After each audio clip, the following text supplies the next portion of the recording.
kulan wanaagsan daawadayaal dhammaantiinba ku soo dhawaada barnaamijka qubanaha maanta oo idinka imaanaya magaalada Minneapolis ee gobolka Minnesota. qodobada aan idinku hayana waxaa ka mid ah qaraxyo maanta ka kala dhacay magaalooyinka Muqdisho iyo Baydhabo oo khasaare dhimasho iyo dhaawacaba sababay in ka badan 16,000 oo ardayda ka gudbaysa dugsiyada dhexe iyo sare ee Puntland oo maanta u fariistay imtixaankii kama dambaysta ah. qodobadaas iyo kuwa kale ayaan idinku hayaa barnaamijkeena qubanaha maanta. aan ku bilownay ugu yaraan 5 ruux ayaa ku dhintay tirada la mid ahna waa ay ku dhaawacmeen qarax maanta ka dhacay magaalada Baydhabo. qaraxaasi ayaa waxa uu ka dhashay walxaha qarxa oo la sii dhigay maqaayada ku taala duleedka magaalada halkaasi oo habar control oo ay leeyihiin ciidamada ammaanku. wariyaha VOA magaalada Baydhabo Mukhtaar Maxamed Catoosh ayaa warbixintan kooban inoo soo diray. qaraxa oo ahaa miino dhulka lagu aasay wuxuu ka dhacay xaafadda wadajir ee magaalada Baydhabo. waxaa ku geeriyooday qaraxa 5 ruux oo 4 ka mid ah ay ahaayeen dad rayida. dadka ku dhaawacmay qaraxa waxaa la dhigay cisbitaalka guud ee magaalada Baydhabo. gudoomiyaha gobolka Baay Cali Wardheere Doyow oo isna tagay cisbitaalka magaalada Baydhabo oo dhaawacyada la geeyay ayaa sheegay in 5 ruux ay ku geeriyoodeen qaraxa 8 kalena uu dhaawac ka soo gaaray. gudoomiyaha degmada Baydhabo ahna duqa magaalada Xasan Macalin Biikole oo tagay goobta qaraxa uu ka dhacay ayaa shacabka kula dardaarmay inay feejignaan badan sameeyaan si looga hortago qaraxyada xilliyada qaar ka dhici kara gudaha magaalada Baydhabo. maamulka koonfur galbeed ayaa wada dadaalo lagu ogaanayo cidda ka dambaysa qaraxa ka dhacay xaafadda wadajir ee magaalada Baydhabo inkastoo ilaa iyo haatan aysan jirin cid loo soo qabtay qaraxaasi. Mukhtaar Maxamed Catoosh VOA Baydhabo. isla wararka qaraxyada ayaynu ku jirnay ugu yaraan 1 ruux ayaa ku dhintay tira inta ka badanna way ku dhaawacmeen qarax loo adeegsaday gaari laga soo buuxiyay walxaha qarxa oo ka dhacay afaafka hore ee dekedda magaalada Muqdisho. wariyaha VOA Cabdulqaadir Maxamed Cabdulle ayaa warkan inoo soo diray. sida uu xaqiijiyay hafayeen u hadlay ciidamada booliska Soomaaliya qaraxa waxaa ku geeriyooday qofkii gaariga waday waxaana dhaawac soo gaaray 5 ka tirsan ciidamada amniga. qaraxa wuxuu ka dhacay xarunta ilaalada canshuuraha ku taala degmada Xamar Jajab kula dhow dekedda weyn ee Muqdisho. qaraxa waxaa loo adeegsaday gaari laga soo buuxiyay waxyaabaha qarxa. dad goobjoogayaal ah ayaa u sheegay VOA inay arkayeen gaari kuwa raaxado ka sii baxaya wadada laamiga kadibna qarxay. hafayeenka booliska wuxuu u sheegay warfidyeenada in qaraxa ay ku dhaawacmeen askar ka tirsan ciidamada booliska ka hortagay qaraxa korintuusan gudaha u gelin xarunta ilaalada canshuuraha raba gaarigu inuu isku qarxiyo. maanta oo taariikhdu tahay 4 bishii Julaay 2020 ayaa abaara 7:40 subaxnimo ayaa gaari laga soo buuxsho walxaha qarxay wuxuu isku dayay inuu ku qarxo laanta dhexe ilaalinta canshuuraha iyo dhaqaalaha magaalada Muqdisho. ciidanka booliska Soomaaliyeed oo barta waardiye ka hayay ayaa si feejigan uga hortagay gaarigii waxa laga badbaadiyay inuusan gaarin goobta asagana wixii uu ku soo talagalay uusan gaarin dantuu lahaaba kala haadee. gaarigii wuxuu ku qarxay sida aragtaan darbigaas mana gaarin goobtii laanta ilaalinta canshuuraha iyo dhaqaalaha oo isaga taargad u ahayd. sababtaasna waxay ku timid ciidanka oo feejignaa isla markaana ka hortagay inuu wax khasaare ah gaarsiiyo. waxaa falilahay alxamdulillah ilaahay ayaa ku mahadsan inaysan jirin wax khasaare ah oo dad shacab soo gaaray iyo khasaare inta ka badan oo meesha ka dhashay. kaliya waxa dhaawac soo gaaray 4 askari oo ciidanka booliska Soomaaliyeed kana tirsan laanta isla markaana ka hortagay qaraxaas inuu gaaro goobtii loo waday. 4 askari dhaawacyadoodu waa fudud yihiin. hadda waxa lagu dabiibayaa goobaha caafimaadka. dibna waxaan ka ogaanay inuu askari kala jiray oo isla markii loo qaaday goobaha caafimaadka. sidaas daraadeed 5 askari ayaa wax dhaawac ah ay ka soo gaareen ma jiraan wax khasaare ah inta ka badan. khasaare naf iyo maal laho kale ta muusan geysan oo ka badan dhaawacaas cid kale oo ciidanka ahayn waxba kuma gaarin. waxa laga hortagay inuu gaaro goobtii uu socday. ilaahay ayaa ku mahadsan. wax su'aalo ma jiraan. aad u mahadsantiin. assalaamu alaykum waraxmatullaahi wabarakaatuh. wixii soo kordha baaris baa socota ayadoo faahfaahsan meesha uu ka yimid sida uu ahaa meeshaan ka siin doonaa. laakiin waxa idin sheegi karnaa gaarigaas wuxuu ahaa gaari saaruf ah oo madow ah. aad u mahadsantiin. 6 bilood la soo dhaafay ciidamada amniga Soomaaliya ayaa ku guuleystay xaqiijinta in Muqdisho aysan ka dhicin qaraxyada loo adeegsaday gaadiidka laga soo buuxiyay waxyaabaha qarxa. waxaana qaraxa ugu dambeeyay Muqdisho uu ka dhacay 28 bishii December sanadkii tagay kaasoo dad badan ku geeriyoodeen Exit Control afgooya Muqdisho. cabdulqaadir okey qubanaha v o a muqdisho. deegaanada puntland waxaa maanta ka bilowday imtixaanaadka fasalada 8aad iyo 12aad way u fariisteen 16,500 arday kaasi oo ka kala dhacay 132 xarumood oo deegaanada puntland imtixaanaadkan ayaa waxa ay ku soo aadayaan xilli uu weli deegaanada puntland ka jiro cudurka coronavirus. wariyaha v o a nuux muuse birjaab ayaa warbixintan nooga soo diray magaalada garowe. imtixaanka sanadkan ayaa ku soo aaday xilli weli dalka uu ka jiro cudurka coronavirus waxaana ardayda laga dareemayay inay ku faraxsan yihiin inay u fariistaan iyagoo bilihii lasoo dhaafay ku qaadanayay duruusta nidaamka online-ka ah. ilaa 16,000 oo arday in ka badan ayaa maanta u fariisatay sida ay sheegeen madaxda wasaaradda waxbarashada puntland.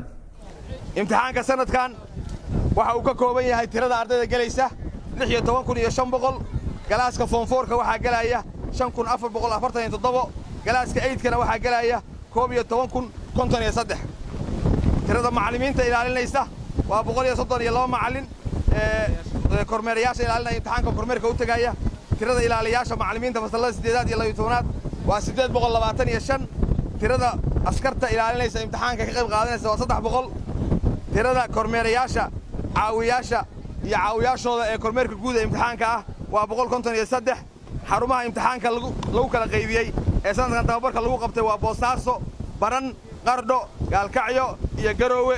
wasaaradda ayaa samaysay dadaal looga fogaanayo faafidda coronavirus inta uu socdo imtixaanka. insha Allah waxaan rajaynayaa in imtixaanka Ilaahay idin fududeeyo. waxaan rabaa si deganaana oo kala fogaanshaha ilaalinaysa oo xanuunka ilaalinaysa oo isku dhawaanshaha ilaalinaynin. waxaan rajaynayaa qof walba inuu qaato face maskigiisa oo uu kaga fogaanayo ardayda kaleeto haddii Ilaahay idmo. imtixaanka marka la galo ee laga baxo waxaa la rabaa qof walba inuu gurigiisa toos soo aado oo aan la istaagin meelaha si aysan u faafin cudurrada faafa oo aan la isu imaanin isbaarka la ilaaliyo haddii Ilaahay idmo. ardayda u jiifta cudurka coronavirus ayaa wasaaradda waxbarashadu waxa ay sheegtay inay nidaam gaar ah oo dambe ay uga qaadayaan imtixaanka sanadkan. ardayda imtixaanka galay maanta waxaa ka mid ah Faa'iiso Qaalid Maxamed oo iyadu u mashay ilmaheedii curad hooyadaasoo imtixaanka looga qaaday gurigeeda iyadoo dhalaneed muddo 13 cisho kaliya. wadana iskuulkayga iyo wasaaradda waxbarashada waxaa leeyahay mahadsantiin maadaama ay ugu qaabisheen xaaladda aan ku jiro aad baan idinku mahadcelinayaa dhammaantiin. nuux muuse birjaab v o a garowe.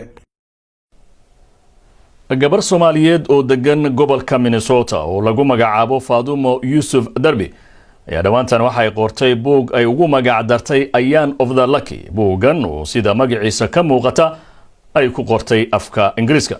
Faadumo ayaa waxa ay sheegtay in ay buugan ugu tala gashay dhalinyarada Soomaaliyeed ee ku hadla afka Ingiriiska iyo dadka aan Soomaalida ahaynba si ay dhaqanka iyo sheekooyinka Soomaaliyeed uga bartaan.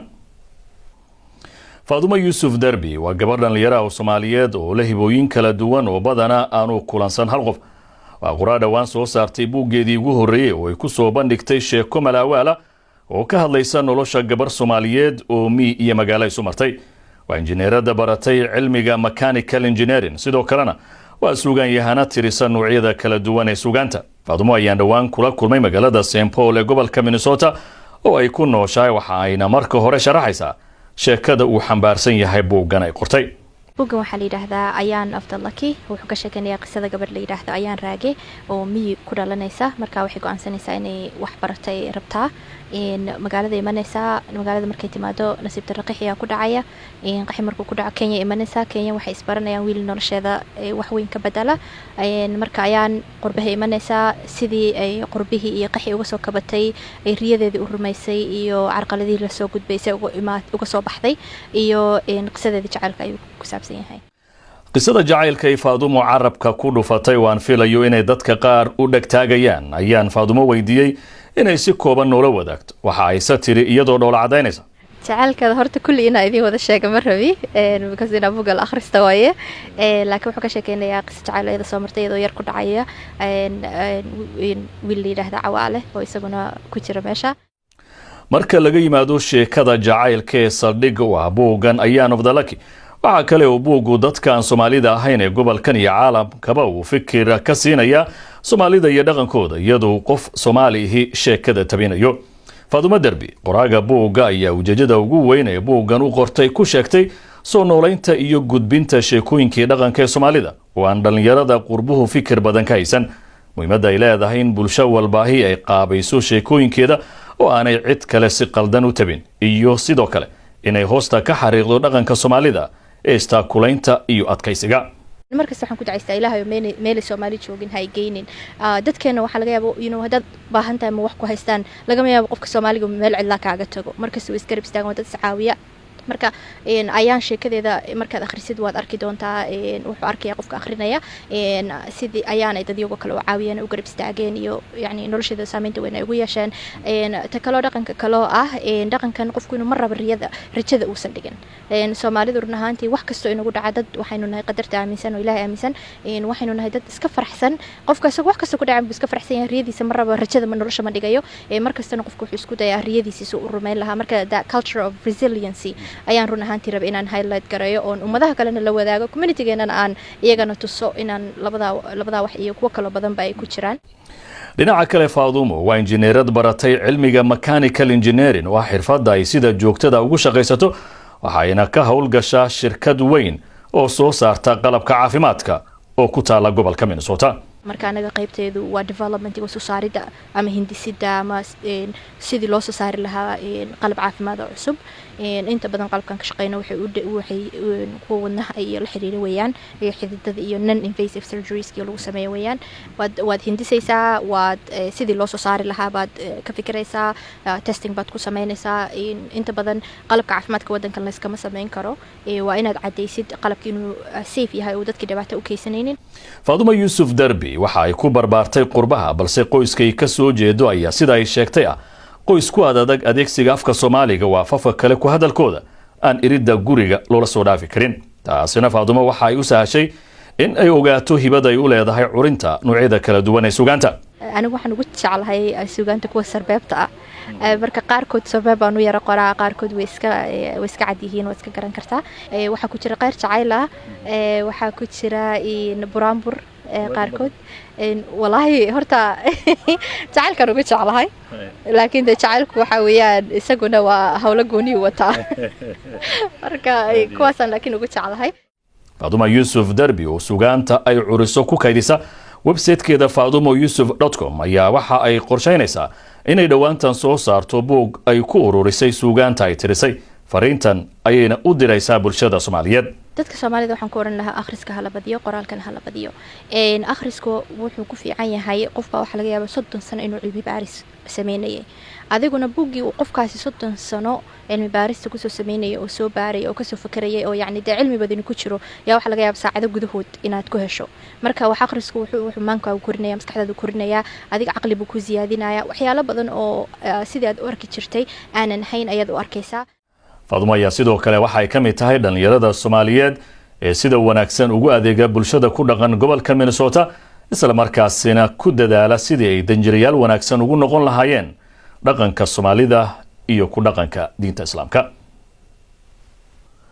maamulka Trump ayaa waxa ay qorsheynayaan munaasabad ballaaran oo lagu xusayo maalinta xurriyadda Mareykanka taasi oo galabta oo Sabtiha ka dhacaysa magaalada caasimadda ee Washington inkastoo maamulka magaaladu ay ka waraacsan yihiin cudurka safmarka ah ee COVID-19 xogayaha arrimaha gudaha David Benhar ayaa sharaxay qorshayaasha dabaaldega munaasabadda 4 Julaay oo ay ku jirto in hawada loo gano ilaa iyo 10,000 bulaleyra waxa uuna ugu yeeray xuskii ugu ballaarnaa ee la qabto dhawaanahan saraakiisha waaxda arrimaha gudaha ayaa sheegay in ilaa iyo 300,000 oo maskarooyinka wajiga lagu xirta ay u diyaariyeen in ay siiyaan dadka ka qayb galaya munaasabadda oo ka dhacaysa bartamaha caasimadda inkastoo aysan jirin wax tilmaan ah oo ku saabsan in xirashada maskaradu ay qasab ku tahay ka qaybgalayaasha Benhar ayaa sheegay in dadka lagu dhiirigelinayo inay maskarooyinka xirtaan isla markaana ilaa iyo 6 tallaabo kala fogaadaan duqa magaalada Washington DC Mariel Bowser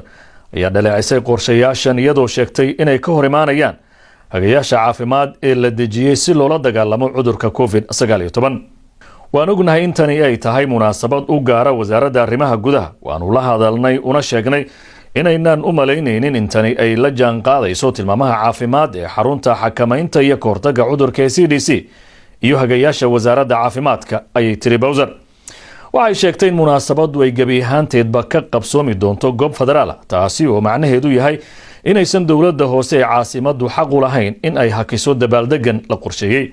Bowser ayaa dadka degan caasimada ka codsatay inay ka fogaadaan isku soo baxyada ballaaran iyo dadka badan ee u dabaaldegaya munaasabada 4 Julaay. magaalooyin kale oo badan oo Mareykanka ayaa joojiyay amaba dib u dhigay dabaaldega maalinta xorriyadda 4 Julaay ee sanadkan sababtoo ah cudurka safmarka ee COVID-19 iyo walaaca laga qabo in ay isku soo baxaan dad aad u fara badan.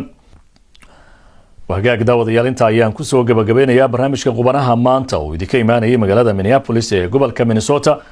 tan iyo kulan dambe waa mascad iyo dhammaan babahada qubanaha VOA oo idila sida iyo nabadgelyo.